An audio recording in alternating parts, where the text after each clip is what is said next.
What's up, Chasing Tails, folks? It's episode 82. Tonight, we're joined by a legend in his own mind and some other people's mind as well. We definitely like him having him around. We see all the things he does on Facebook, and I feel like he is one of the hardest working people in this sport. I feel like he's always done it himself, always done things unique. It's been really cool. Bobby got to drive for him back in the day. So, now that might be vintage, but Bobby, yep. What do you got to say? It was pretty cool driving for him. He is a very smart man. He knows engines, he knows boats. So it was a privilege to drive for him, and it was pretty cool to see his process. Uh, you got to ask him about his computer. You got to ask him about his computer. That's all I got to say. But no, it was cool. It was cool. It was definitely a fun ride driving for him. It was a good time. There you go. So without further ado, let's bring on Greg Isaac. How you Hello, doing, Greg? gentlemen. Good. There, Great. buddy. Doing very well for an old guy, anyway. I see you've been working hard. How come every single project you get into winds up being way more than what you thought it would be? That's just boat racing, I guess. You know, It's true. it it happens when things get that job. It was patched up, and what they did actually when they put that aluminum plate over, the frames had weep holes to go back to the back for the drain. Well, they put wood in there and blocked those off. Oh wow. So whatever very little bit as the water would seep in, it couldn't get out, I guess. But when it had pressure in there, it would seep in. So it was just wet all the time, Yeah. and it rotted out. And it's not that big of a deal, but I like to complain sometimes too. So Well, I seen your post. Wood or composite? What are you going to go with? I haven't decided. I mean, it makes sense. There's no batten in there, which is kind of crazy to me. So either I got to add battens to put the plywood on, or make a foam and glass and carbon, whatever I'm going to do, panel, which I'd probably rather do it that way. So that's Yeah. more likely what I'm going to do. You're going to send those. The other side is not like that. Do I take the other side's not as wide though. The wide side was screwed up.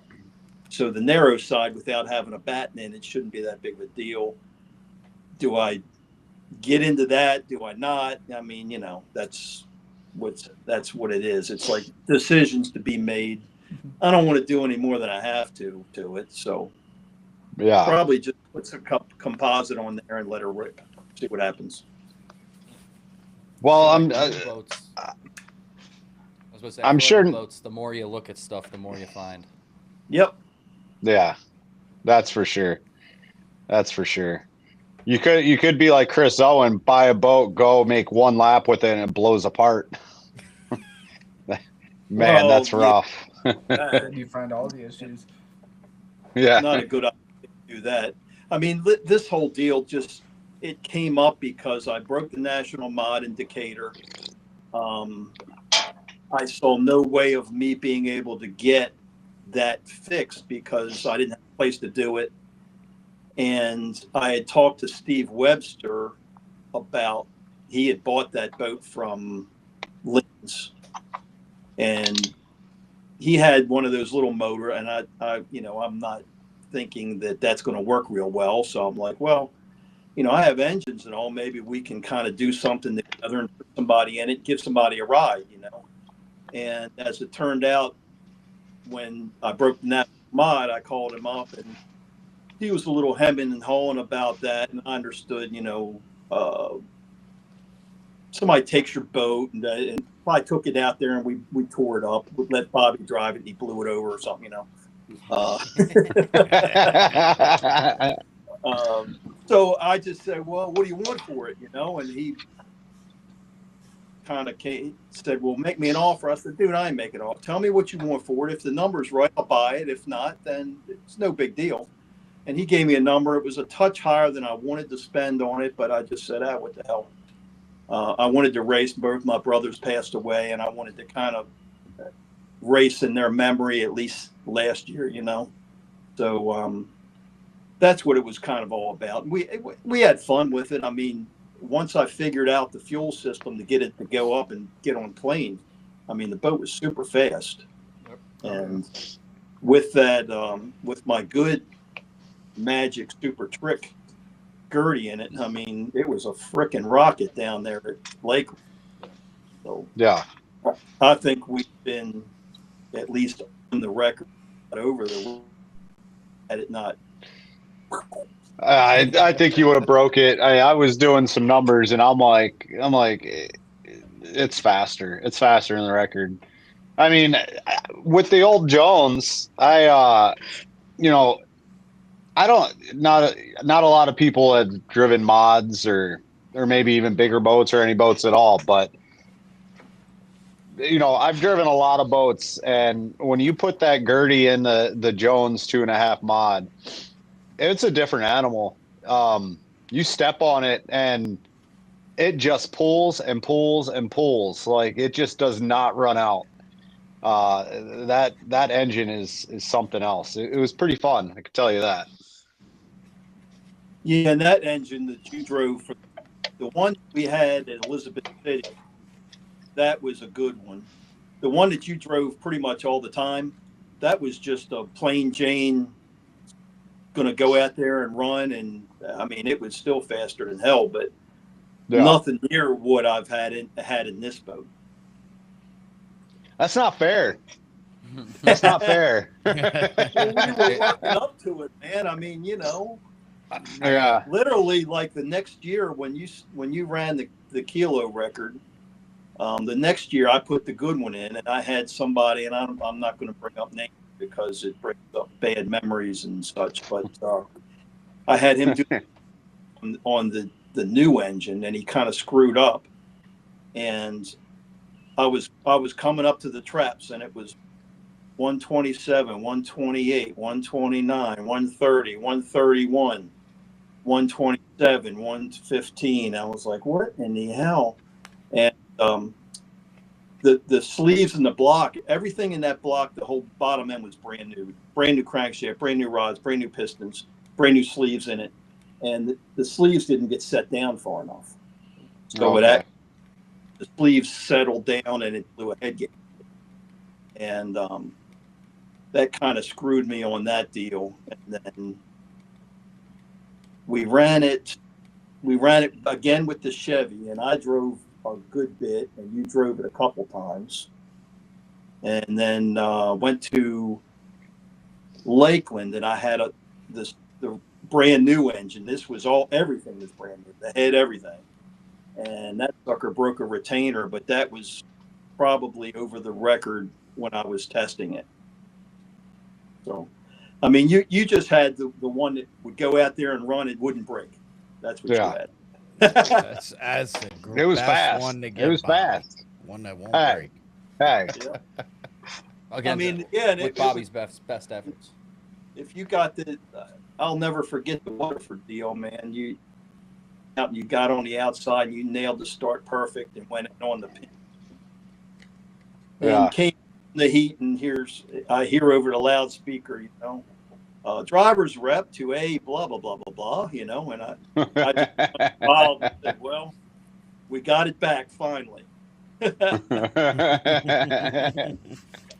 You know, if you nail the start and you put it on the pins, you hear that in the driver's rep. It's like, you know, you got to kind of laugh about it. You're like, well, they're pissed because you're fast, right? So, well, that's been my whole life. You know, if you run slow, you know, it's okay. Yeah, don't get fast. Get close to where you can beat somebody, because then they get pissed at you. Yeah. So, you know, I'm sure a lot of people have seen your the stories you've been posting and all that, and some people probably haven't. But give us a little recap of how you got started, and bring us up to the present time with making it a one episode We're making a one episode. Oh my God. The quick version.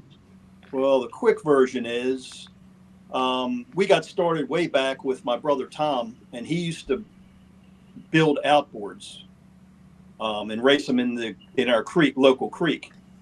And he would build one, go out and run it, and then he would sell that one. He'd keep the motor, and he only had one set of plans. It was a Hal Kelly, and I can't remember what the design of the boat was.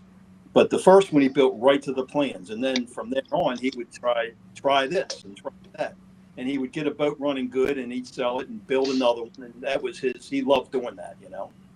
I So see a trend here. Yeah, I see a trend. Yeah, you know. So I mean, that's how everything got started. Then my dad stepped in, I guess it was like 1965, or I think it was, and said, look, you know, if you want to race boats, there was a local racing boat club, Stony Creek Racing Boat Club, and guys that, I mean, probably you wouldn't know a lot of them, but Ed Alexanderowitz was one that's kind of a bigger name. Bob Baxter. So guys that and they lived right around that area, so they would test in the river, and it was kind of like Madison. You know, I'd hear the boats back then. The Donzi was the fastest thing in the creek, and they would run like 50, 55 miles an hour. So when a big race boat, even a S boat, you know, would run 8 back then, even with the flathead, you know, that was something magic. Man, this little boat's out there and throwing the water around, and they look obviously a lot faster than they are going, especially back then. So yeah, we jump on the bike, haul butt. We lived like a quarter mile from the thing. Go down and look and watch these guys. So Dad said, "Look, if you're going to race, you got to be in competition where there's safety and all that, you know." So that's how we got started. The first boat we bought from a guy named Bill Shuey. It was a flathead. It was an S boat. I guess they were 136 was the number back then. They ran that a couple of years, and my dad was an ace on flatheads because he raced stock cars and would build flatheads for him. His motors were really good, but the boat was really dumb. So they ran that for a while, and then we ended up. Tom wanted to build a boat, so a guy named Bill Bunn. I don't know if you all probably don't remember him, but he had a boat that was kind of off of a Ruark design, and he had plans for that. So we built one of those boats, and that's when they just allowed the Falcons into the 145s. So that was like 68, I think, 67, 68.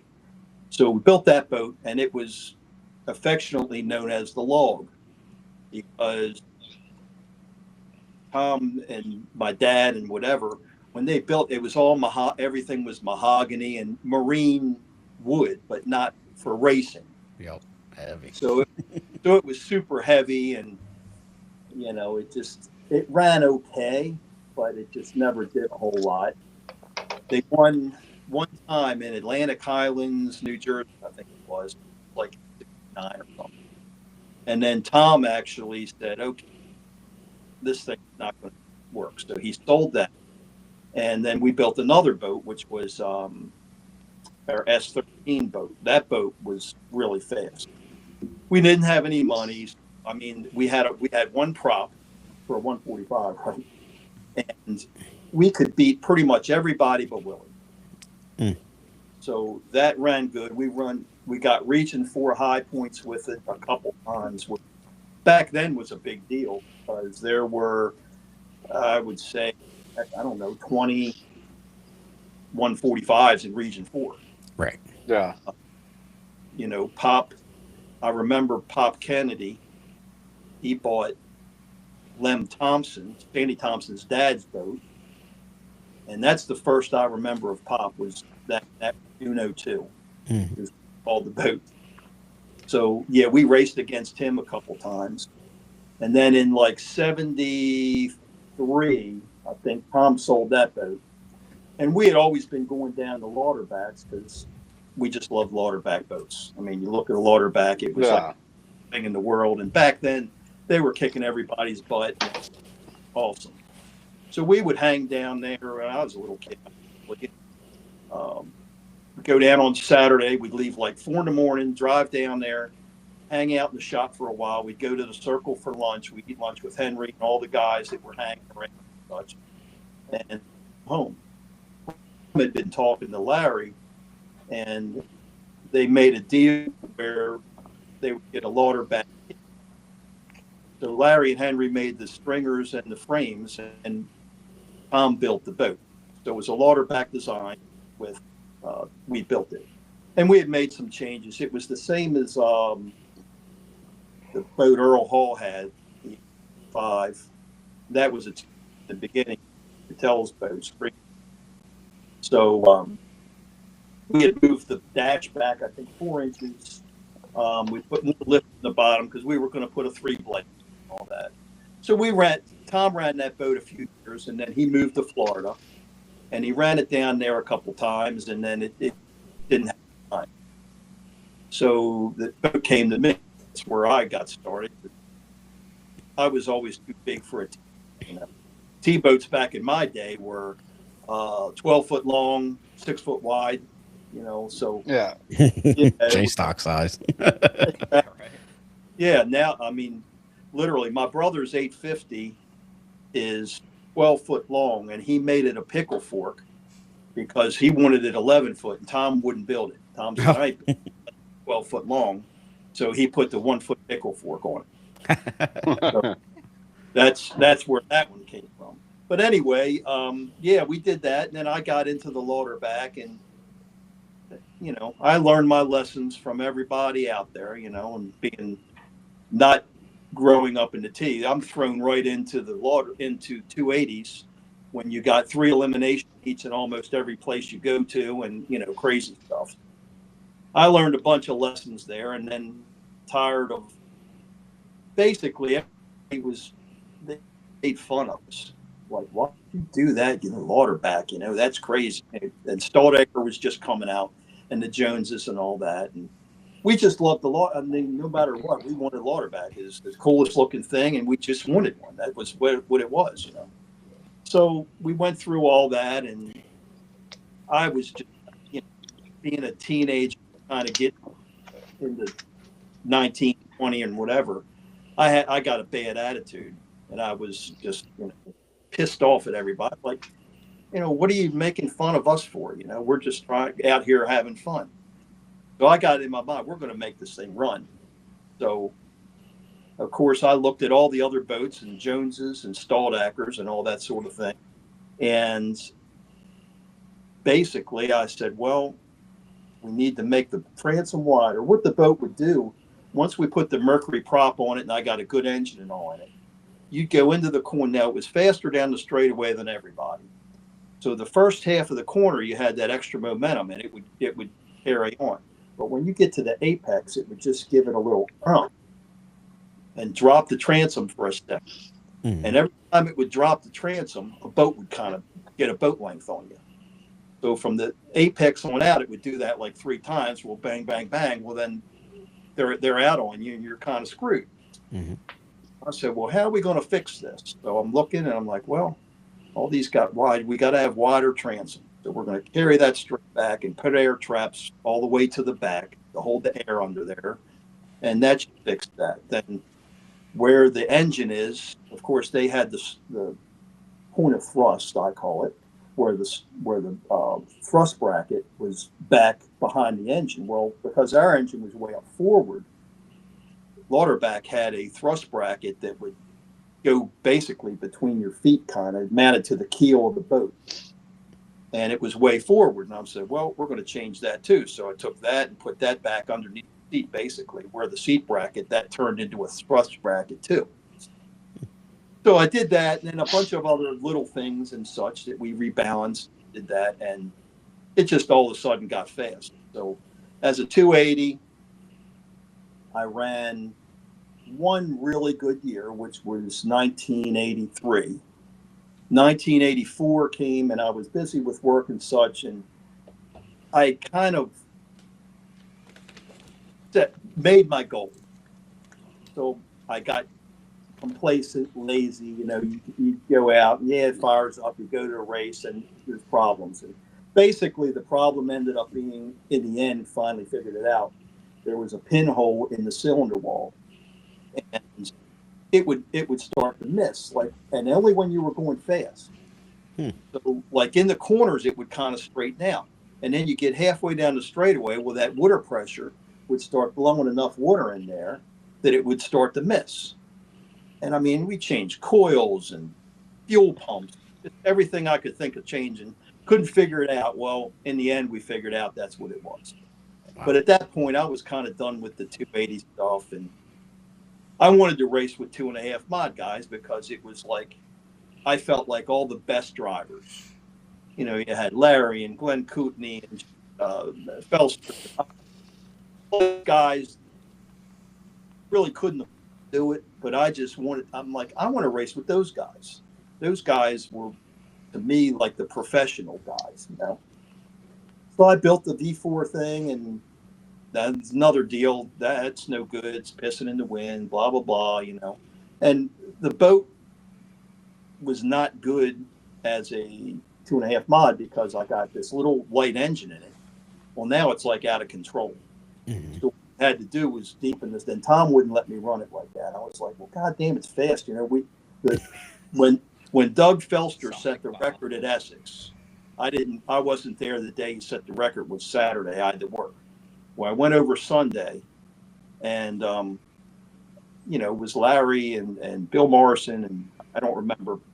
We always had a good field of 2.5 mods, and I hit the start. I'm going down to the first turn, and the thing's like a kite, So I'm just kind of cooling it.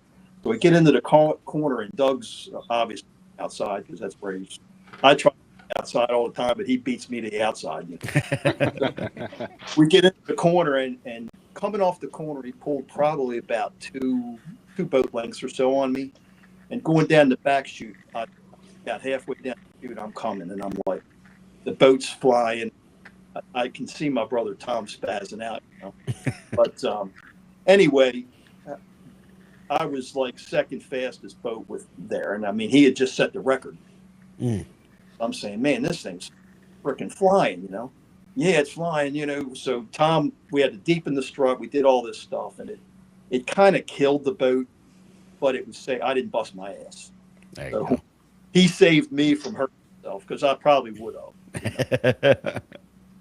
So yeah, I ran that years. I just loved and nobody in that class, wasn't any bull crap about it or anything. Everybody was cool. There wasn't any stupid driving, people stopping on purpose, sort of thing. And I just really liked it. Then I don't remember what year that was, but whenever Hank Lauterbach got killed in the Kilo, I had become good friends with Hank through Bill Gwynn, who was helping me with my engine. He built Hank's engine. So Hank borrowed a prop for me to go run the Kilo. So he went there, he ran Saturday, and he ran, I don't know, about the same. Everybody was running like 127 miles an hour. So that wasn't enough to set the record. So he said, "No, this prop's got too much lift." So I think he borrowed a prop from Mashburn, and he went out, and that's when he got killed in the Kilo. And right then, I'm just like, I was going to get married and all this stuff. I'm saying, I can't go out there and do something like that, So that's when I came up with the deal. We got to have a capsule. Mm-hmm. Well, the only capsules that were out there were, I guess, Rosinski's for the most part, but they weren't enclosed. And I'm like, man, I don't want a capsule unless it's enclosed. If I'm going to go upside down, I want something over top of me and have air and all that stuff. I got the Seabold deal. So we built that other crazy boat, which that was not the boat I wanted. My brother Tom wanted. He was P-38 airplanes, his favorite plane. Well, he had designed the boat like a P-38. That's what he, And I'm like, no, I can see it. I wanted a Mr. Bud / Country Boy, like the Stoldecker that Brandon you drove for Glenn. Yep. I wanted that and put my I got that, and I put that V4 in there. I'm going to get it. nah, man, we're going to do this and blah, blah. And not even thinking smartly. I was just like, but when I actually think about it, it's like, well, what we learned from the Lauderback is if we hold the air all the way to the back, it's fast, right? Through the corner. Well, this thing had nothing in the back. Oh. So it wouldn't even go through the corner. When we first built it, it had a wing up top, but it was 2 feet or something like that. And the whole front wing was very short too. So it wouldn't run. And the first time I drove it, I said, man, this thing ain't going to work. Oh, yeah, we're going to do this. So we kept changing and screwing around. So that was more bullcrap. So that was that one. Then we got, I did actually get that fixed. When my wife made me retire from boat racing for some years because it was too dangerous. And I was going to get hurt and my son couldn't get around it and all that sort of thing. So basically when she kind of decided to leave for greener pastures, I guess, when my son got old enough, I'm like, well, he's 16 now. He was living with me. I couldn't, when he was little, I couldn't go and race because she was just taking him from me, Yeah. So that's my brother Tom. It's always Tom's fault. Tom's the one that did it. I was going to say, I'm noticing a trend here. He came home and he came up and it was Island weekend. So he was going to Ken Island Saturday. He says, come on, let's go to Ken Island. I said, I ain't going. Oh, come on, you guys. I said, no, I ain't going. I don't want to see. I just don't want to be there because I knew what was going to happen, right? Mm-hmm. So he went Saturday and everything was cool. So he comes back and, come on, man, you got to go. And he just wouldn't give it. I like, all right. So I went Sunday. Well, that's all it took. I came over there and I'm like, I can whip their ass. So I got home, and the boat was out back, covered up. And here I still had the engine in it and everything, and I broke it at Raleigh is what happened. It broke at Raleigh, and I just took it home and just threw it, left it set. Yeah. So I'm like, well, I'm going to fix it. So I fixed it. I decided to change all the things I wanted to change. And I had first McMullen, the younger boy. Jimmy? McMullen. Yes. So he drove it and he couldn't get the hang of, a boat's just a different thing to get going and all that sort of thing. I'm not good at explaining it. I have the same problem with Eddie. Like I was trying to explain to him how to get it going, but I can do it, but it's hard for me to say when it does this, and whatever, Yeah. So he finally got the hang of it. But a lot of the things that were going on with that I thought were engine might have been driver engine combination just to get it up and going because it's harder to get going for some reason. I don't know why. But yeah, in the end, that boat got going, and then Manny calls me up and says, "Why don't you let Bobby drive that boat?" And I'm like, "Well," I said, I'm okay with that. I didn't really think about it, but I'm good with that. So that's how Bobby got into driving for me, and he drove that a few times. And I'll never forget the first time we had the V4 in it. We were at Walled Lake, and he goes out there, and he was running like in third place or something like that, So he comes in, and he's sweating, and God damn. That thing wore me out. I'm like, what are you talking about? I said, I could drive that thing. But he's used to drive Henderson new stuff. Like that to me was like a dream because I was used to driving Lauderbacks for my whole life for most. And that thing was just like he sweat. Geez. So yeah, but he drove that and I ended up. What did I end up doing? I broke it. I guess he wasn't at Lakeland, but one year we went down and you, Brandon, you were driving the 7 boat. Mm-hmm. Your dad was driving 25, and Tommy was 2. So I got all the way on the outside. It was one of those deals we're going to put on a show per se, So I get out there, and you were inside. George was in lane 2, and Tommy was in lane 8. And I was so Tommy kind of didn't leave me any room when I got when I got into the corner. They had put some kind of plastic boot, must have been for skiing or something, And I got out in it, bang bang, and I hit it with the sponson. So now it's off, and I got gas. I'm just like, okay, that's it. I'm going to go just leave it to see what happens. So I get halfway down the straightaway, and it peeled enough of that sponson off to where it dug in and did like I don't know if I barrel rolled or not. All I know, there was water everywhere. And I went behind Tommy, and it cleaned the header off the engine. And so all of a sudden, I'm ready to unlatch my latch, and I'm like, man, I got it. I'm like upside down, and all of a sudden everything kind of clears up, and the engine's still running. It's idle. I'm like, oh, okay. So I figure I'm going to take off. So I grabbed the steering wheel. Ain't nothing there. So it peeled the rudder. When it hooked the bottom, peeled the rudder off. So I just let it idle and got outside of the course all the way over to Marsh. But that was kind of the end of that boat. I'm like, I'm not fixing this thing again. Yeah. So I already started building the national mod, and then Gene DeFalco and Alan called me up, and Gene had called me and says, why don't you take this Jones? I'm like, well, I don't know. He said, well, we're not doing nothing with it. It's just sitting there. Why don't you take that and put your engine in it? And I'm like, well, okay. Sounds like a good idea. So that's kind of where that went.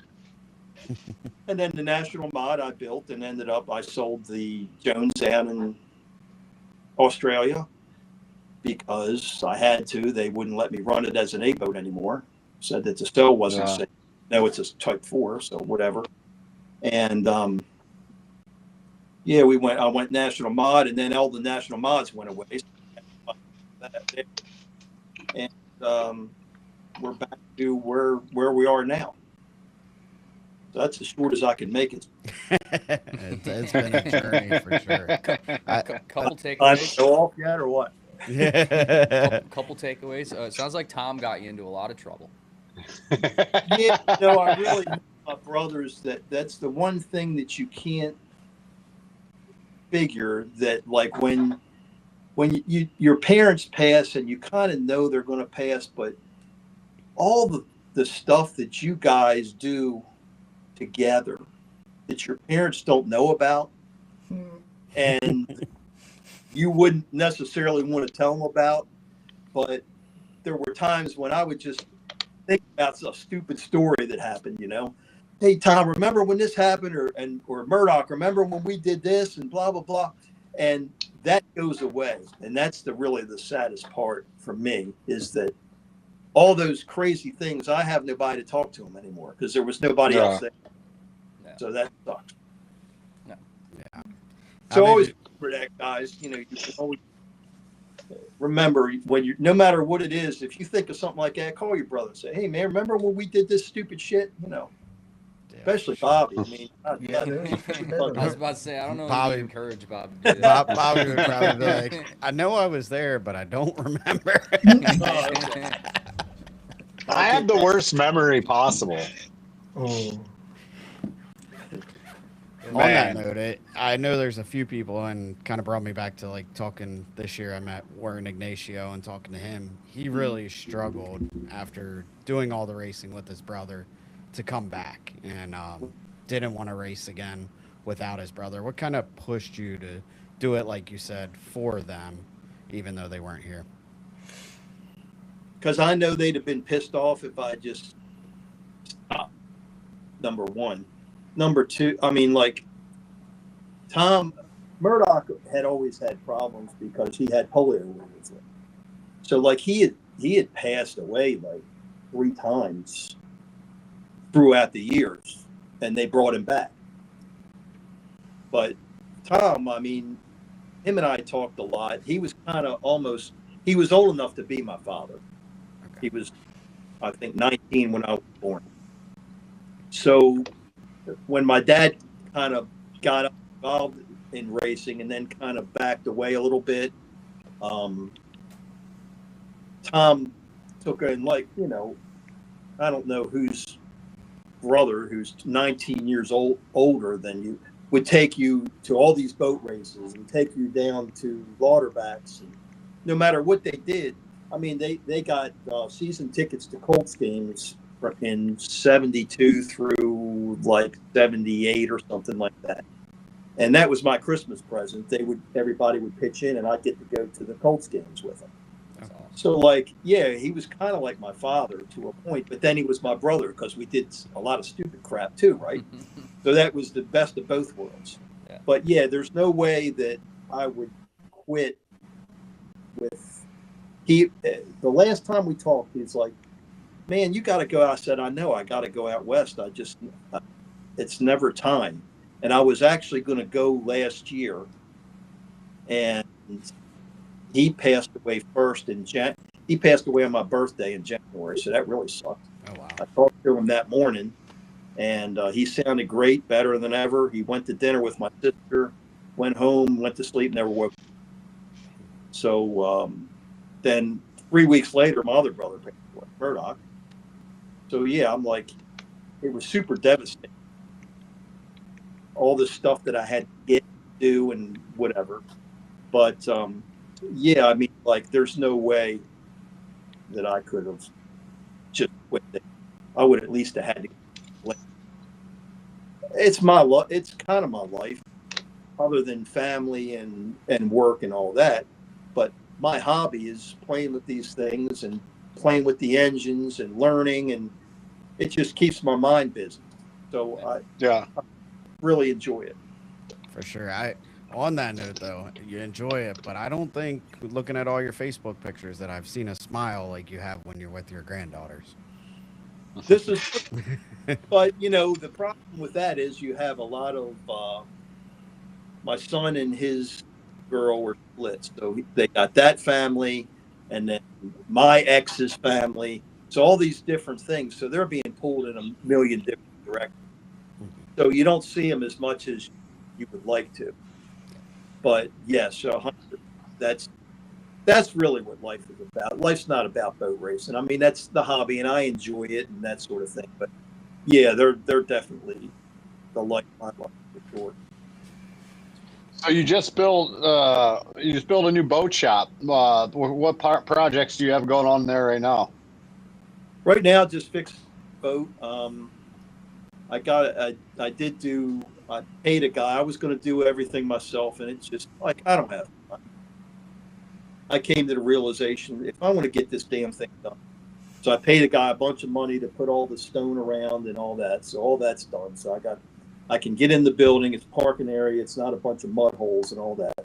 So that's done. The inside, I'm going to put a loft in there and a shop to where it's going to be 32 by 18 wide with a wall underneath the loft. So, like, if I do want to build another boat or work on a boat, like in the wintertime, the other parts of it's are storage. And then I'm going to make a big door, like 14 foot wide, that I can kind of get a haul in there and work on that over the winter. It's not much. Are you, you said build another boat. Are you going to put those sponsons that you've been holding on for a long time, put them to some use? Well, I don't really know. It's just going to go as it comes. Like, you don't know until you wake up one day and just say, this is what I'm going to do. Yeah, because I've got so much other stuff to do. Like the Lauterbach's sitting on the lift, right? So, I mean, I'm old enough to do vintage, but I did vintage years ago. And to me, it was kind of unsafe because there's a lot of people out there that really didn't know what they were doing. And yeah, when the accident happened with Dee, it was just like, I don't need to be doing that stuff. I love my Lauterbach boat, but I don't know. Maybe one day I will again, but no. I just got, but my brother had a e-race and runabout type of thing that he built for vintage, I want to put, he had to have, and again, Tom would never listen to me. But I'm like, dude, we got to put V8. No, he had to have a straight 6. And you got this racy looking boat. You go out on the river, and the freaking thing runs 45 miles an hour. And I'm like, the goddamn fishing boats are whooping my ass. I can't. So I've got some manifolds, like for the skiff, the log manifolds, and I'm going to build a V8 to put in that, to where it'll at least run, 6, something like that. Not no crazy, but I want to make it look cool. I got plenty of dry, so I'll probably put a dry on it. But that's got to be done somewhere. Obviously, National Mod's got this thing.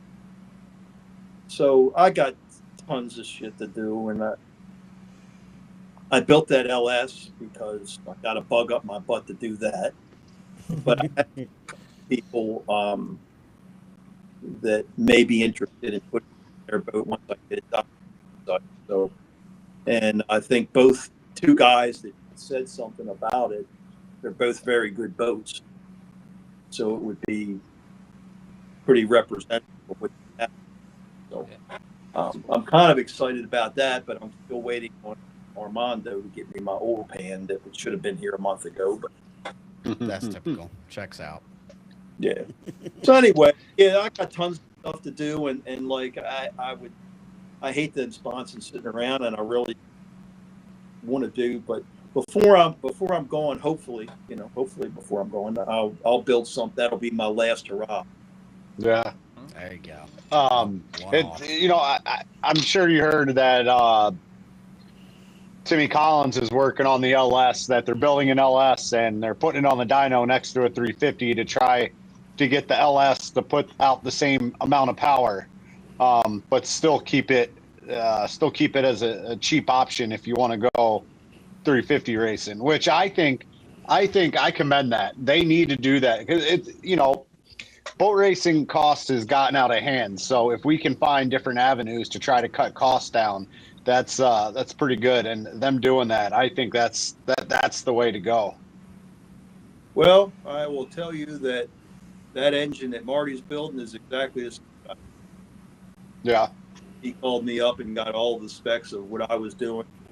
We discussed everything, and everything in that engine is the one. What's in my engine? Okay. So we did. Yeah. Because I went through. What happened was, like, I was reading the rules, and I was like, this stuff kind of doesn't make. So a friend of mine had one, and he put a new one in his truck, and I'm like, what are you going to do with that? He said, I want to sell it. I said, hey, well, how much? He says, what do you want it for? I said, well, it's going to be kind of an experimental thing, but I want to take this thing apart and look at it, And then he had 200,000 miles on this engine.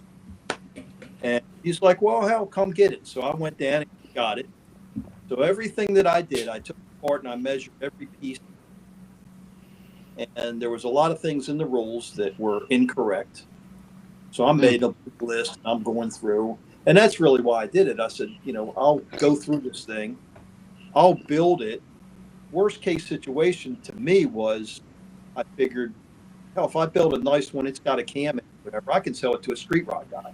They're really not going to lose money. I'll be able to play with it on the dyno and do all that, And that's kind of how I started out with it. Well, then when the deal came with Tim and Marty was going to do that, Marty called me up and said, hey, what did you do? And I said, well, I did these pistons that will work. I found these rods right on down the line.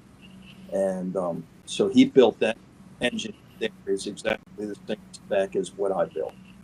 So now, once all that's straightened out, how we're going to fix the rules to make it work for everybody. There you go. They obviously did not put that motor through the ringer like they did us, the Honda. Dang, you got to be the scapegoat. No, they did. I don't even think anyone questioned it. They just looked at it and said, pass. Yeah. Well, it had been run a bunch, but I don't know. most of what it was run was the troubleshoot aspect of it, because the injectors that come with it aren't big enough with that heat, so that's the problem. So all these things that were figured out as it went through. So that was a really good deal to actually figure it out. But just the way the rules were written, there were things, and none of it was really a big deal. But I can tell you that if I would have went to the junkyard and bought an engine and put it in a boat and went to, let's say, the divisionals, and they inspected it, it would have been illegal. Oh wow! Really? So that was the problem that I found. So as things turned out, I think it's going to work. Again, like, the $45,000 is a load of crap. I mean, if somebody paid money to do that, that's kind of stupid. But I mean, realistically, where I could build a 350 for close to the same thing as what an LS was. Yeah. But when you start talking dyno time, dry sump is going to run the price up a bit. Really, I mean, like, camshaft is cheaper, lifters are cheaper, valves are going to be approximately the same. You can't use tie valves, right? So, I mean, you get same valves, small block Chevy. The heads can't get probably. The heads weren't that expensive. The block, you could use a 010 block, but they're getting hard to find. So now it's like you're going to use a Dart or something like that. Well, that's a chunk of money there, and especially they've gone crazy. They started out at 1,700 or something, and now I think they're 3,000. So that's the biggest money with them, is that deal. I heard rumors that Dart's not doing too good, business-wise. I'm sure not, because of that. What do they call them? Racewing brands. Yeah, big companies. What do they call those things? I don't know. Whatever. Investors. But yeah, all they do is they buy something that has a good name. They live off the name while they can, and then they dismantle it and get rid of it and buy the next one. Yeah. Yep. When we were down at the national meeting, there was another, I think it was a national mod engine that your name got brought up a couple times. Something you were working on, something new. Well, yeah, you can't get the Dart heads anymore. So I last year, actually the previous year, but into last year, I put a proposal in for an aluminum head, as cast, blah blah blah blah blah, and I tested it on the dyno versus the iron head, the iron Dart head, and it was almost exactly the same. So I was supposed to run that last year, but my boat broke, so that had been sitting around, and I wasn't sure how much I was going to run. That was like a deal. If I was going to go to Valleyfield, I was going to put that in, because I don't have to worry about not making points or whatever. But that didn't happen, so the engine just sat there. So then I guess Jake McCormick decided that they couldn't find the heads, so they wanted an aluminum head. And they went with something totally different because they didn't like what I did, I guess. I don't know. And there was no testing done. There was absolutely nothing on the new head that they proposed. Now, mine was supposed to be run. I've ran it on the dyno and all that. But they just paid the rule that he wanted. Yeah. And, I mean, I told him, I said, I don't care, whatever. My opinion is that if you make the rule, it's a modified class, so we can make the rule that it's just you got to run a 23 degree. Yep. Any one you want. You can't have a break, limit the valve size, do all these things, and that's going to keep the cost down. Yep. and the valve size is going to keep the power where it is. So like I could take a SP2 head and put a 207 valve in or 208 valve. Matter of fact, I have one that Darren Morgan did. And Darren Morgan's probably, if not the best porter in the world, one of them. And it flows 352 PFN. And that's super trick head, NASCAR head. Mm-hmm. If you put that same valve in a 23 degree head, it's gonna flow maybe 320. I mean, a super tricked out 23. So as long as you limit the valve size, it doesn't matter what you do to the head. If you make the head bigger, it's going to have no velocity and it's not going to run worth a crap. Right. So you're stuck with as long as you limit the valve size, it doesn't matter what the body. Oh well, they'll spend all this money to get it ported. Well, they won't, because the valve is the limiting factor. Right. You can make it as big as you want. The airspeed is going to be slow. The engine won't have any pickup. Right. Once it gets wound up, so for that 2 seconds, maybe at the end of the straightaway, it might do a little better. But through the corner, off the corner, and halfway down the straightaway, it ain't worth a shit. Right. Use my language. I'm sorry. Yeah. Oh, we say worse. Don't worry. Well, I don't know. We're family friendly here. That's what I used to do on Fridays and Saturday nights. Oh, that's great. As, Yeah. Or go ahead, Greg. Oh, as somebody that's got quite a bit of experience with both the mechanical and the electronical fuel injection, I guess, what's your opinion on kind of which one's kind of the best thing going forward? And then you, as somebody that likes working on engines, what's the difference like as a tuner, a tinker, or however you would describe it? Well, the problem is I know nothing about it. And that's why another reason why I built this LS is because I want to learn. And the LS is being stock like that. I mean, there's nothing you can do tune-wise. I'm going to say that the tune's going to end up being the normal to get it to start, okay? And then the timing is going to go zoop like this, and then it's going to go straight across, and that's going to be the timing. And the fuel's just going to be with the fuel however much it wants to get the ratio right. And that's it. It shouldn't be difficult at all. Now, if I did it on an A-boat engine, that would be something that I would really like to get into. But hell, I don't even know how to do any of that at this point in time.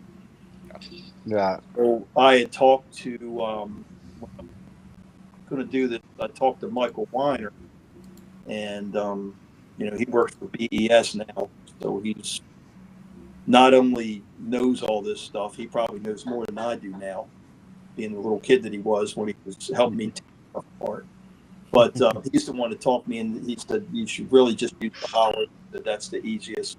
And like everybody around here, I shouldn't say everybody, but most places that tune, they all tune Holly stuff. So if there's ever any problem, they're going to know how to help me. Yep. And I figured Mike taught me into it. Yeah, there you go.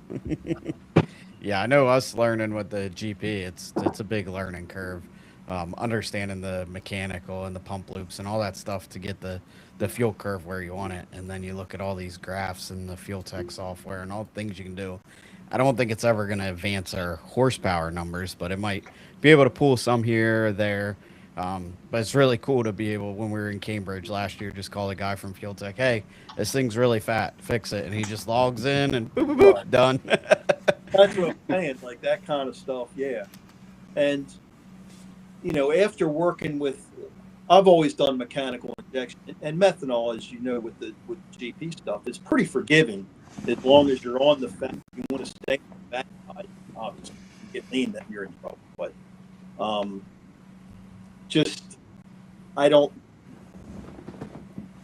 I guess the mechanical injection I'm good at. I know what it needs, but yeah, all this other the electronic would be a bit of a problem with a super high performance like you got. You know, that type of engine would be much more difficult than gasoline LS and you put a cam in it. Yeah. I mean, there's going to be I'm sure I can call somebody up. They'll load a tune in there. It'll probably be 10% of the fuel. Yeah. Diamond's going to whatever. I mean, LS is whatever the time it likes. Easy stuff. But carburetors, man, this National Mod carburetor, when I switched over to that, my God, I mean and I don't know how much money. I mean, you don't want to know. one carburetor cost me $3,000. Yep. Jesus. Literally, it wouldn't work. It would put it on, the engine wouldn't even run. I had one that I got from BLP, Bo Laws, I guess they used to be called, and that worked pretty good. So I got this new trick one, and it cost twice as much, and it wouldn't run. And I sent it back and changed the metering blocks a little bit. And when I got it, I back from him. So I took his metering box off. I pinned all the holes and figured it out. So I put an adjustable. What he had one just all drilled, you know. Mm-hmm. And it took me, but it's not worth a crap. Those say 5,000, but it's 15 horsepower. Send it to me. I'll fix it. Yeah, put that float on upside down, bud. I'll make sure that thing never gets any fuel. That's when we knew. That's when we knew EFI was the right way to go, when you put that bowl on upside down. Oh hell yeah, man! Man, Greg, you would be laughing all the time if you had to work around Kyle on a boat. Yeah, you know, that's always the fun stuff, though. You know. Yeah, I'm getting there. Yeah, I just Poppy thought he had a lot easier this year. Poppy Hey, thought at he least had he- a hard time with Sam. I could only imagine what kind of dumb names he call you. Oh shit, man! I wouldn't have got anywhere near the boat if Poppy was still here. Fuck that. He finally knows the difference between a 1/4-inch ratchet and a 3/8 ratchet. Yeah. What he said. One time I said, "Give me a 3/8 ratchet," so he hands me a 3/8 wrench. Close. Oh man, but he's a lot better now. He's a lot better now.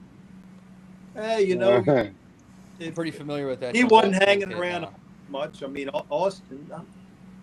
Kyle, did you come to like Waterford with us with the A boat or Walled Lake? I was in Waterford at least one of the years that you were there with the A boat.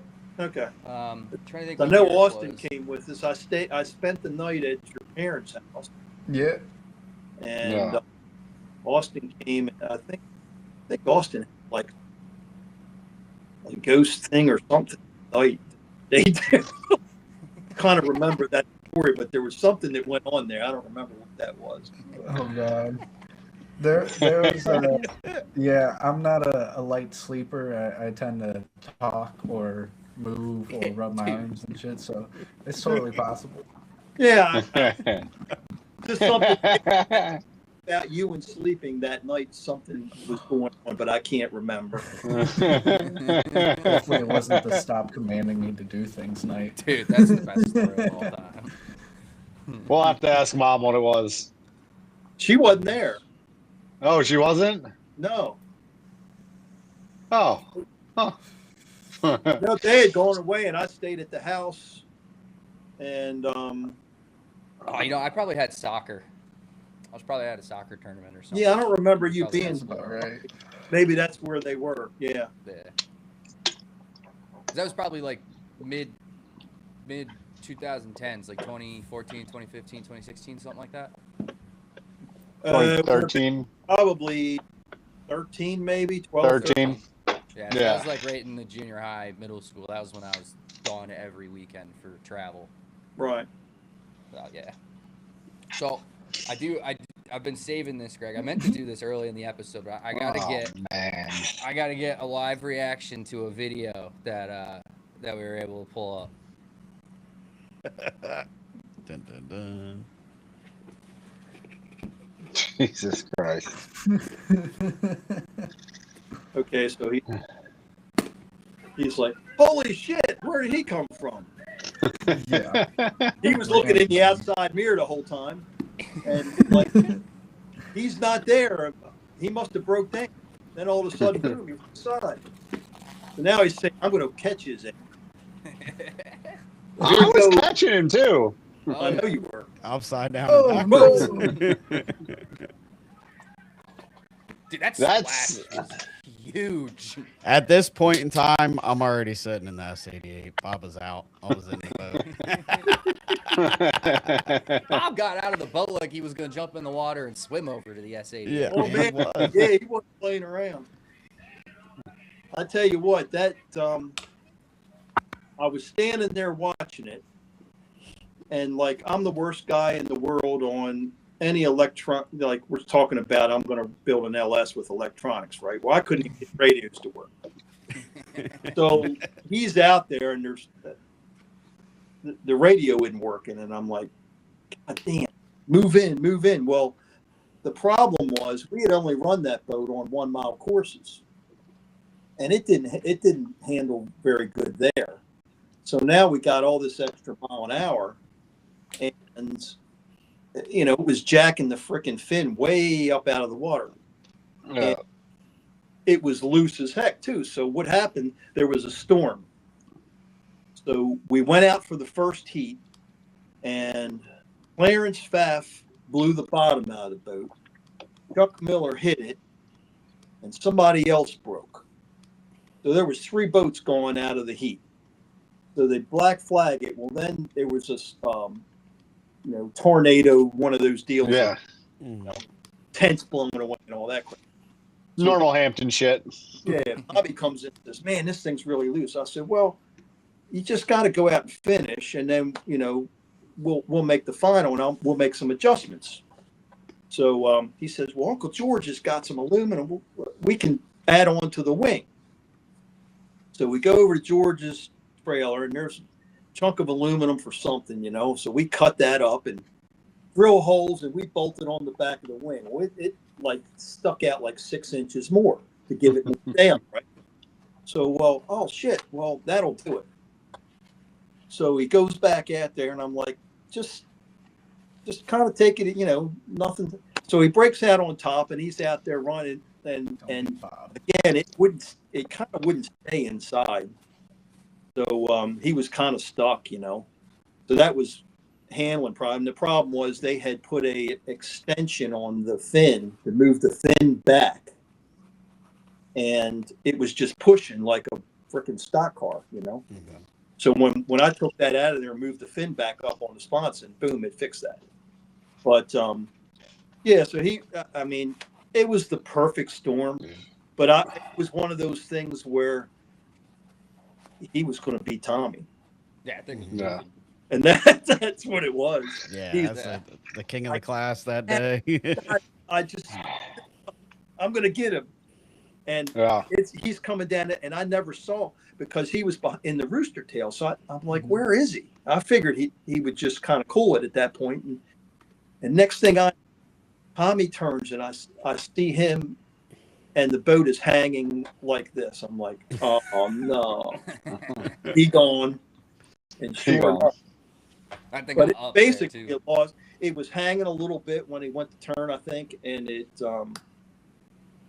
pulled that fin out, and it banged on the outside sponson. Then it banged on the inside, and Steve Gore took all those pictures. You kind of see what it's doing. It banged one sponson, banged the other, and when it banged the side, it popped, and that was it. Yeah. So, he went through a pretty good aerodynamic display there.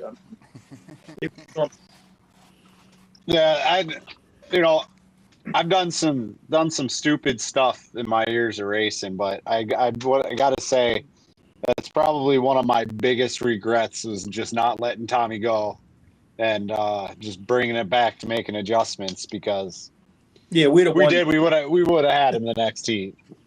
Yeah, well, that's the way it goes.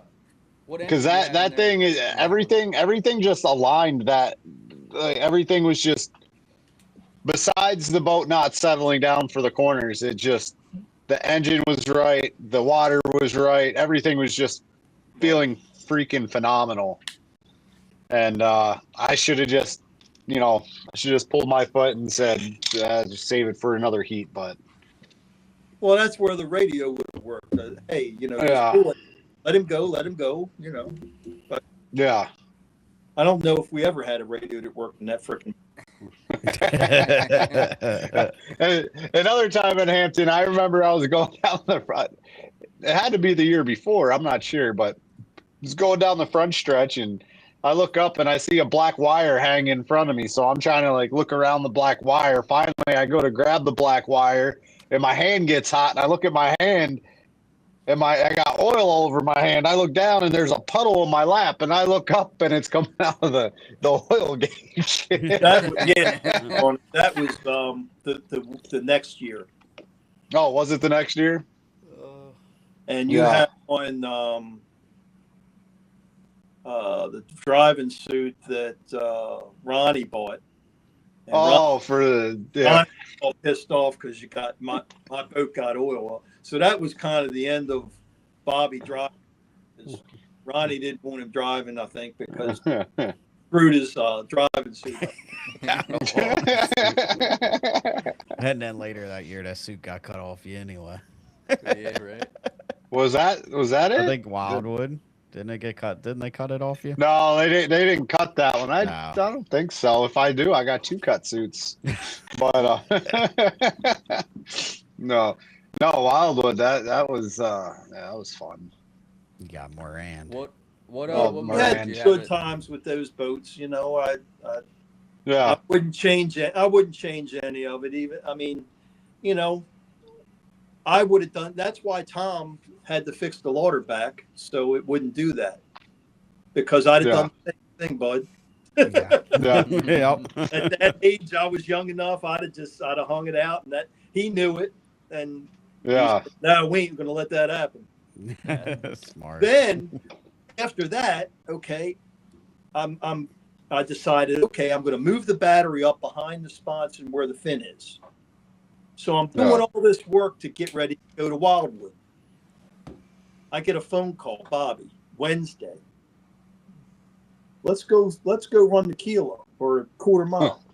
I'm like, what?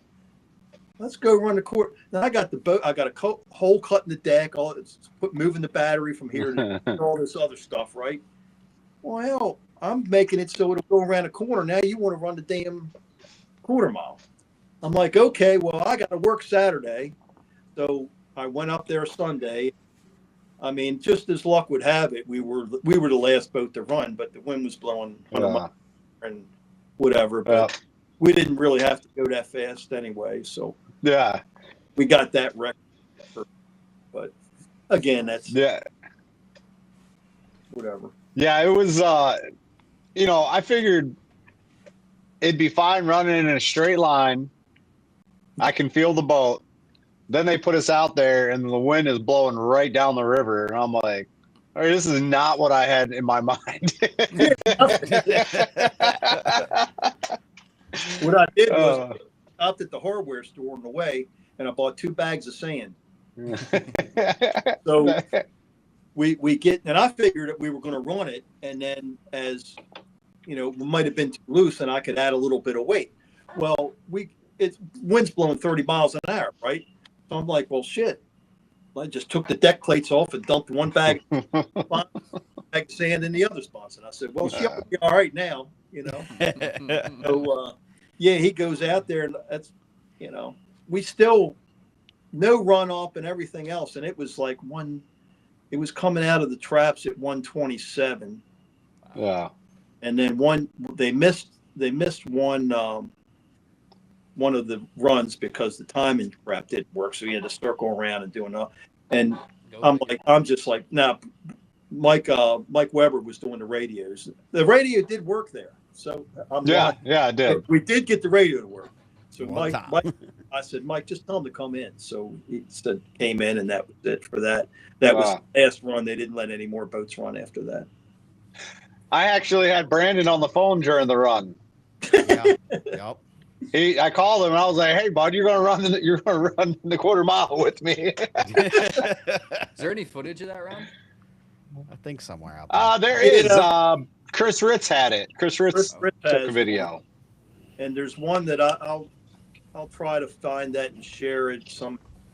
There's one that some guy that lived on the other side of the bank that he took one. Oh, okay. And Yeah, that now that he took the whole thing. He's got all 3 passes, whatever. now that boat is in Australia running the 1 liter Oz? Yeah. They got the Mazda in it.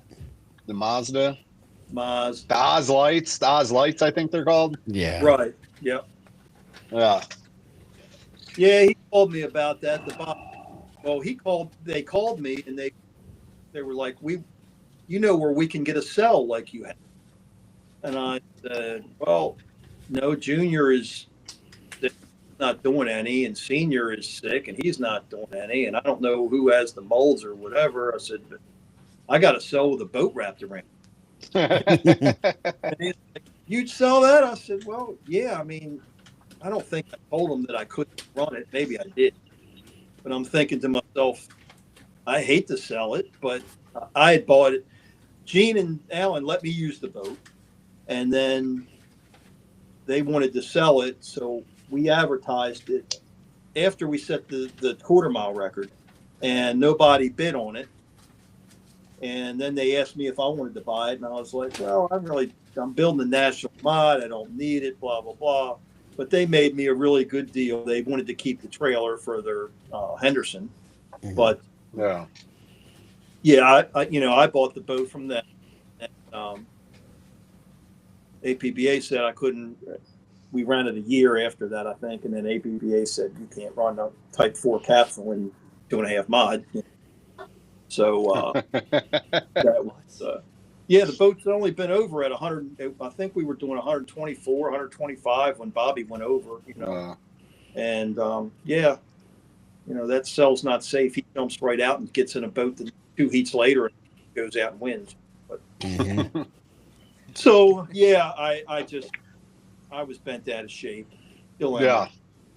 And I sold it to them at a good deal because I got a good deal. And I just said, if I can't run it, what am I going to do with it? Yeah. Right. So, I talk to Kim once in a while, and he always reminds me that I flipped his boat. And I was like, whoa. It was not your boat when I flipped it. It was called a stress test. Okay. Well, it bent the rudder. And the engine was kind of screwed. Yeah. That's because he never Bob go lifted. in wide open. Yeah, he did. Yes, sir. Hell yeah, he did. You can hear it. There's a video. He was There's a trying video to go to the moon. It's on. Oh my God! It was an advertisement for the Hampton Regatta, and somebody got from like the crane tower, Yeah. and he came around there, and you hear, and it's a screaming when it went down in the water. Like, oh my God! But the rods looked like. Man. That was I started it up after that, or maybe I just cranked it over. But whatever it was tight because the pistons were in there crooked. It was tight. Yeah. Well, it ain't gonna work. That was a crazy roller coaster because when I went up, it sucked me down in the seat. And as I'm doing the loops, it's like kind of like tossing me around. And I'm just like, when is this going to end? It was a long one. There's no doubt. Yeah, it was. That. It was a long one. When I could sit there and start thinking like, all right, now this can end. When's it going to end? Yeah, I'm like, yeah, it was pretty on long. That beach. Sorry, yeah, Bob. it was. We'd have Coulda, woulda, shoulda, man. For Sunday and went out and won the Nationals, but Oh well. I would say Like, that I was one of wish. those ones that looks fast when it's on the course. You know, some boats like speed, but some just look like Brandon GP. Thing looks like it's dragging an anchor. Don't know why. It don't look fast, Looks but it slow. is. The 47, that thing looked insanely fast. Yep. Just had It that was look to it. pretty damn quick, I tell you. Yeah, oh yeah. Yeah. We had a lot of fun with that thing, and the boat, you know, it never let me down. Everything else let me down, but not the boat. So Yeah. yeah, you know, so be it. National Mod, same deal. You know, I had Patrick drive, and we won the race by half a lap, and with one cylinder dead, and Yeah. jumped the gun by a foot. Of course. And that was like the anniversary of the first. My first win was at Hampton, and that Yeah. was the 30th anniversary. I don't know, remember now, but it was the something anniversary of my win, and I didn't tell him about that. You know, I just No, and I Yeah. because that would be cool. And we won for about 2 minutes. there you go. So we found it done. Oh man. So what's your plans this coming year? Are you going to bring out the 2.5 mod? Or are you getting the national mod ready, or just coin Lord flip? knows, I don't know. You know, I thought the fix was the A boat, so that's why I got that in there. I should have that done fairly quickly. I don't. Yeah. I mean, I'd like to make the May 15 deal, whatever. Edgewood. Edgewood. Yeah. I don't know if I will. The national mod, who knows?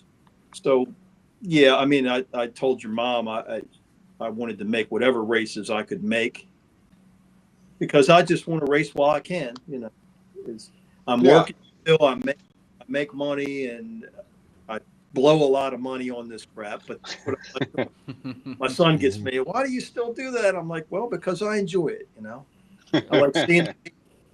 I do have friends. You know, instead of just you know, when I was young, I didn't because people would make fun and I would get pissed off and I'm going to show them. Yeah. Yeah. And then everything was cool after that, you know. Yeah. But yeah, it was just one of those things that, whatever. But that's it. Anything else you got? Your national mod, is it light enough for an LS? No way. It's a No. Is it heavy? yeah. I figure those sponsons are heavy. They've been around Oh for my a while. God, they're so freaking heavy. Now, It's are they heavier than the Jones 5-liter sponsons? What is it? Are they heavier than those Jones sponsons, the 5-liter sponsons? They gotta be, yeah. Are I mean, they? literally, Okay. like bottoms on those things. West Carmen, when they got the boat from Ken Smith, well, Ken Smith had it. Okay, so Wes helped Ken. When they put the cell in it, that cell was super heavy. That boat was only the air trap is what I call it, but people might say the tunnel was 54 inches. So like it carried no freaking air. Yeah. So they kept adding on to the sponsons. I guarantee I could hit a tree with those the bottoms, and they.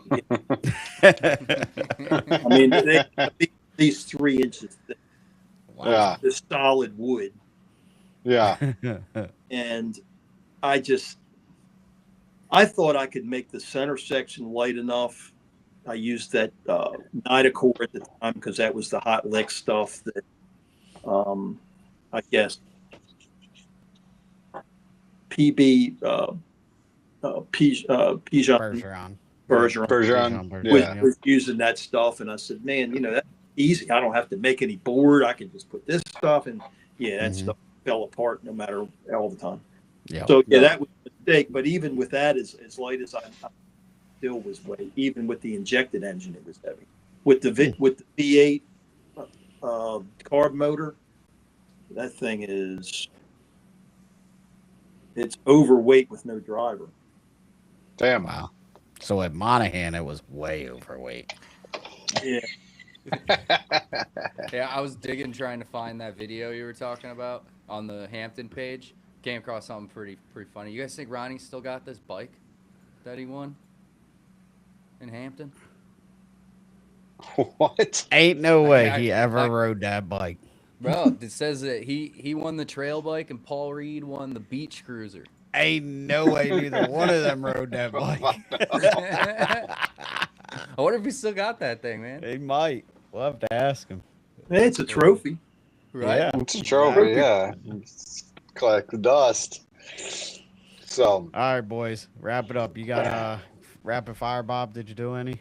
I didn't do rapid fire. Talk for like, well, because we're talking on my phone because my computer crapped out. Just be a rapid fire. Come up with it off the cuff, Bob. Come on, you No, can do it. I can't do that. I can't do that. I gotta break open my Coke. Hold on, y'all just keep talking for a minute. Here's a construction worker. He can't find a piece of paper, so he's gonna have cardboard. Yep. You well, I guess I know you said Eddie struggled a little bit, kind of getting the boat on plane when you got it running, but you said you guys are running pretty quick at the one heat when you guys did get it up, right? And was it hot? Yeah. Mm-hmm. That boat looks awesome, man. I didn't get to see the run when he got it up and running, but I heard it. I was sitting in the pits, and you could hear. You could definitely tell when it was up and running versus still trying to get on plane. I was like, I got moving now. Yeah, I look at the thing and I don't understand why. That Jones, we never had a second problem with that. It just went and go, you know. I don't get it, and unless the barrel valve maybe is different because that injection is different. So it could be the barrel valve a little bit. But all of those Spidey boats always had that issue. I mean, Well, that Mashburns would whole always thing- go out and do donuts and Yeah. oh, But something like fun. the first time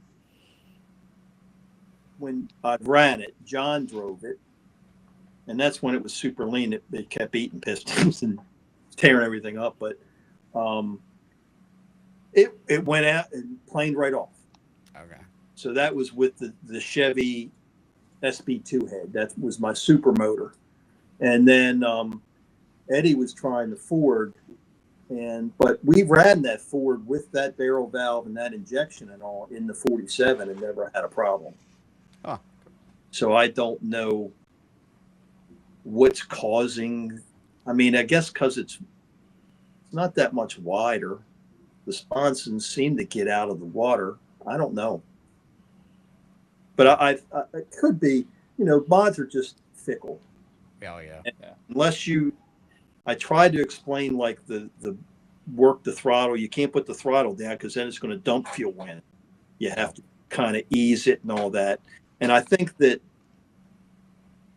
when we're doing it, everybody was insisting that I do donuts. And like, I think that's the wrong thing to do because when the engine is wah and cavitating, well, as soon as it grabs, you're throwing all that fuel in there because of the RPM plus the barrel valve is open. Yep.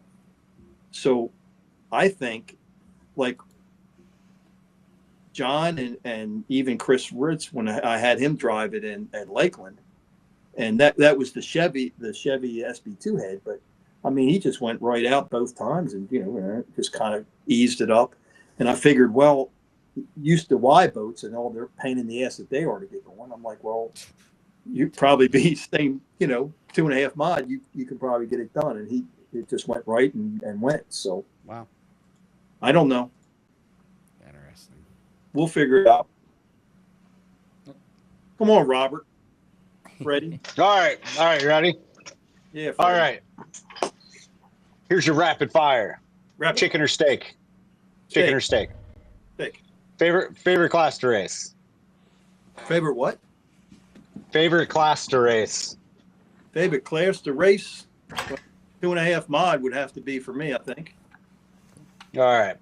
What's your best memory about boat racing? Oh my gosh. Best memory about boat racing. There's just too many of them. But I mean, I've been through a couple of them. Just people, period. now that once I got over me being mad at the world, the people were pretty cool. Even the people you don't like are seem to be pretty cool. So, you know, it's just a family affair type of thing. I enjoyed working with you. I enjoyed working with Steve Kerr, and Eddie's good.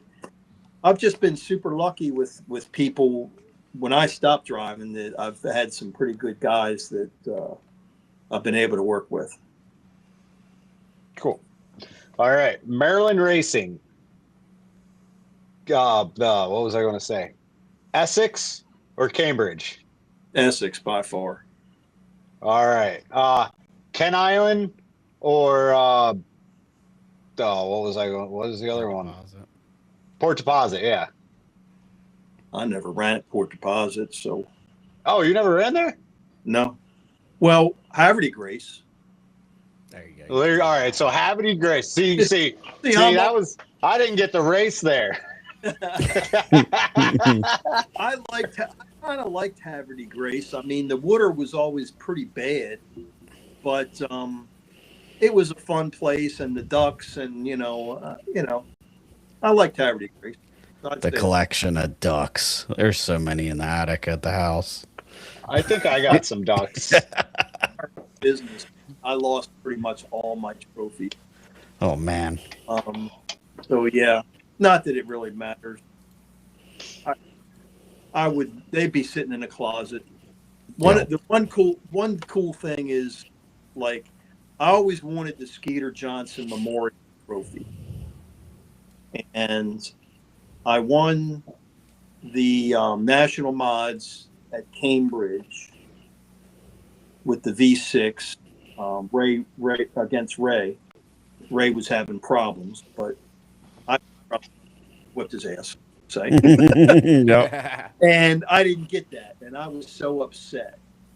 But then I guess the year after, 2 years after, or whatever, I got the Alton Pearson Trophy, and Alton was a cool guy. I don't know if you guys ever met him, probably not, but liked Alton a whole lot.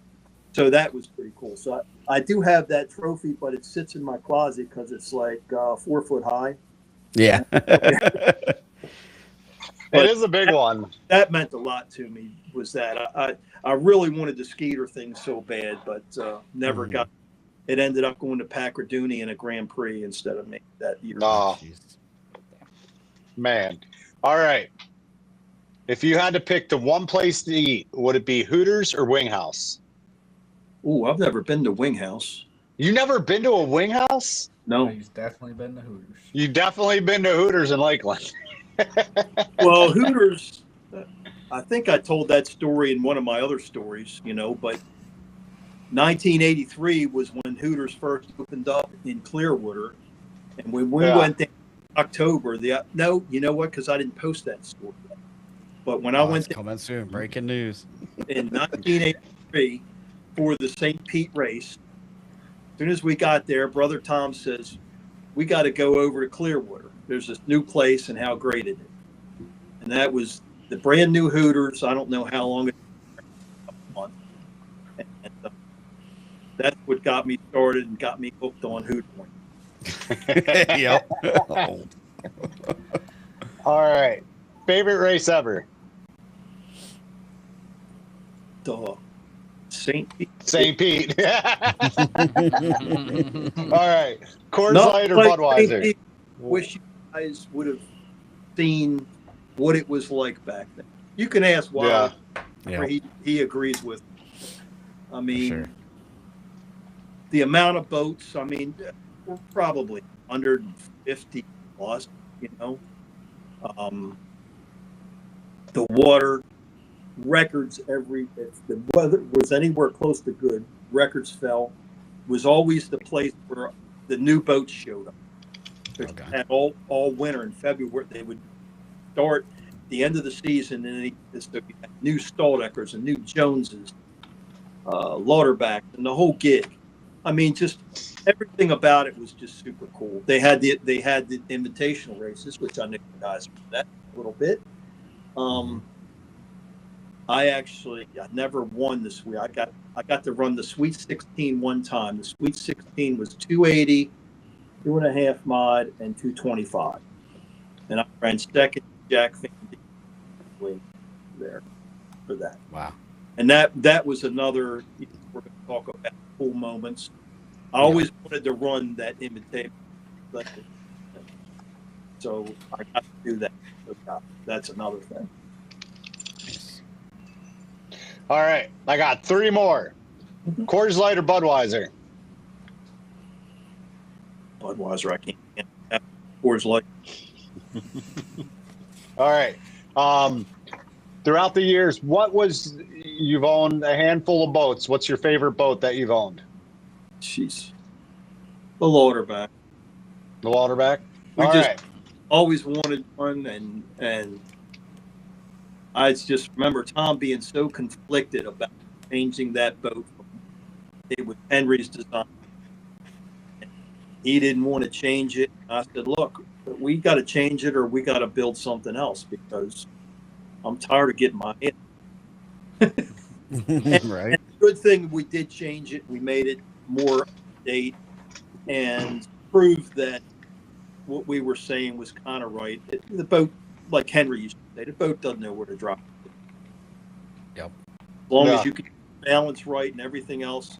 And when they went to the following, I think 85 is when they started doing all the 1.25 mile course. And that just killed that boat. Okay. Because that's where the bottom shape of that boat and the deck shape. I mean, I know I had at least 5 miles an hour on anybody in a boat, even still. And Yeah. I mean, he would be fast through the second half, but if I started on the outside, aired out, at 1 2/3 course, I'm at the first turn. I can go in because I got room. Yep. It's Wow. all over but the shouting, and there was plenty of shouting. I got to post that other stuff. I forgot. I think I finished it. 1983 St. Pete. Yeah. There you go. All right. Last one. After you quit driving, you had all these drivers. Who was your favorite? Actually, you don't even need to answer that one. I already know. Don't worry about it. I don't want to hurt anyone else's feelings. It's all right. We have that one answered. I think truthfully, like I said, I mean, the Jimmy McMullins experiment just didn't work. Yeah. Yeah. But everybody else I had Patrick Hayworth drive for me, great guy. Yeah. Mm-hmm. And I just, I can't complain about anybody I put, maybe mine. That's a lot. Yeah. But no, Mike, man. Mike drove it in the beginning when it had the other cell, the Wazinski in it. Yeah.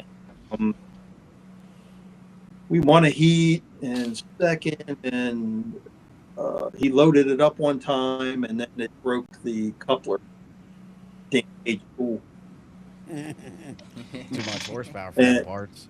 Yeah, but yeah, I mean, I just enjoy, and I don't care. I just hope anybody that's going to drive for me, I just say, look, go out there and do what you want to do, but just, if the boat's being stupid or something's not right, don't push it. Just come in and say, this is not right. We need to do this, or something's wrong, or whatever it is. I don't want to see anybody hurting my. Yeah. Yep. That's fair enough. So that's it, gentlemen. I appreciate you inviting me on and letting me talk for probably way too long. Yeah, that's fine. That's what it's all about. It's getting these stories out. We're going on 94 minutes. There we go. Yeah. I guarantee the one next week's going to be longer. We're trying to save your fingers some arthritis from typing so much of your stories. So you got to at least talk some stories. You do. It's hard. It's hard doing that, and then like trying to put the things that kind of mean something, but there's so much more to it, Yeah. Yeah. Or you can just use AI videos to tell your story. Yeah, just make an AI face. Looks nothing like you. It'd be all right. That's probably a good idea. Yeah. just set your camera up and just start talking and then post the video. Yeah. That for work, I do that sometimes when I make an ad or something. There you go. Yeah. Well, we appreciate you coming on, and I appreciate the memories we had driving together and racing. It was a lot of fun. Wouldn't change anything for the world. I agree. I enjoyed that time, and things move on and whatever. But yeah, hell, at what was that? I can't remember. But Ed, I talked to your mom, and I'm like, I don't want to mess up Bobby's family thing and whatever, but I mean, I wouldn't mind having him drive my boat here. Because last year, Monahan couldn't make certain races. And I'm like, who am I going to put in? And I said, well, maybe Bobby can go here or there or whatever. Maybe he's going to. So, yeah, I mean, that might be a good idea. You got to pull him out of vintage, but he'll come race, maybe. Well, he hung me out for Tom. So, I don't know. Maybe I should. I'm coming out of retirement this year. Don't worry. Okay. I'll be at some races. I'll be at some races, or I'll go to races. He's gonna have a portable couch, but he'll be there. Hey, I'm on the portable couch myself. That's why. When the dog lets me on it, I'm okay. There you go. But all right, Greg, we appreciate you coming on, and I guess we'll see you here in less than 30 some days, I think, at Edgewood. I'm sure you'll be there, hopefully with the boat. And yeah, I'll be there one way or the other. I'm trying to I'm helping another team that was looking for a little bit of sponsor. If they're going to show up, I'll be there. Cool. I got to keep myself into it somehow or another. So if I don't get my stuff going, at least I know they're going to be running. So yeah, there you go. That's cool. I can sit around and pick on them, There you go. We'll be there with the cameras to capture it. But all right, gentlemen, I appreciate it. Good to see y'all, and all right, buddy. We'll see you at the races. Yep, we'll see you there. Sounds good. Sounds good, bud. Take care. God bless. All right, you guys want to just wrap it up? Yeah. Just wrap it up. You don't want to touch any subjects or talk about anything. See, this is the problem with starting at 8:30, and we're still at 2 hours. Oh shit! Yeah, that's right. No All right, 10:20. If we get going, stuff, we ain't never gonna I'm sure you've heard by now who our guest is next week, but we're gonna announce it tomorrow, so we'll have to keep you waiting. Hey, did you do our AI or did you do our AI outro? It's coming soon. Okay, Hold on. I'm just checking. Okay, folks, this was Chasing Tail, episode 82, featuring Greg Isaac. Make sure you like, subscribe, follow our page. Thank you. Have a good one.